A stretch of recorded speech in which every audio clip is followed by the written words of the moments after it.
सोलापूर महानगरपालिकेच्या वतीने केंद्र शासनाच्या अमृत 1 योजनेअंतर्गत देसाई नगर येथे उभारण्यात येत असलेले 20 MLD क्षमतेचे अत्याधुनिक मलनिस्सारण प्रक्रिया केंद्र अंतिम टप्प्यात आले आहे। या प्रकल्पाची महापौर विनायक कोंडाल व आयुक्त डॉ. सचिन ओंबासे यांनी प्रत्यक्ष पाहणी करून कामांचा आढावा घेतला। या प्रकल्पाद्वारे शहरातील सांडपाण्यावर वैज्ञानिक पद्धतीने प्रक्रिया करून पर्यावरणपूरक व्यवस्थापन करण्याचा उद्देश आहे।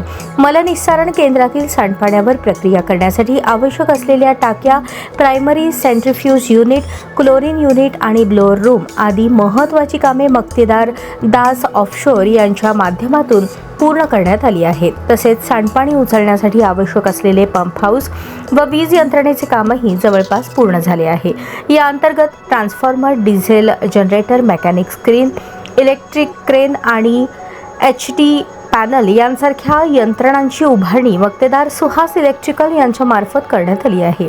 मलनिस्सारण केंद्र सुरळीतपणे चालवण्यासाठी आवश्यक असलेली 11 kV विद्युत जोडणी महाराष्ट्र राज्य विद्युत वितरण कंपनीकडून मिळण्यासाठी महापालिकेकडून कार्यवाही सुरू असल्याची माहिती देण्यात आली।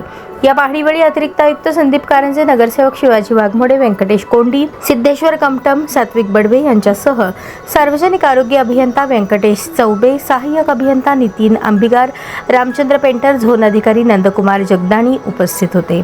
तसेच प्रकल्प व्यवस्थापन सल्लागार महाराष्ट्र जीवन प्राधिकरणकडून कार्यकारी अभियंता प्रवीण पाटील, उप अभियंता राजकुमार आवळे, शाखा अभियंता हरीश, अभियंता कासिम नदाफ यांनीही प्रकल्पाच्या प्रगतीची माहिती दिली। यावेळी मान्यवरांनी कामांची पाहणी करून प्रकल्प लवकर पूर्ण करून कार्यान्वित करण्याच्या सूचना अधिकाऱ्यांना दिल्या।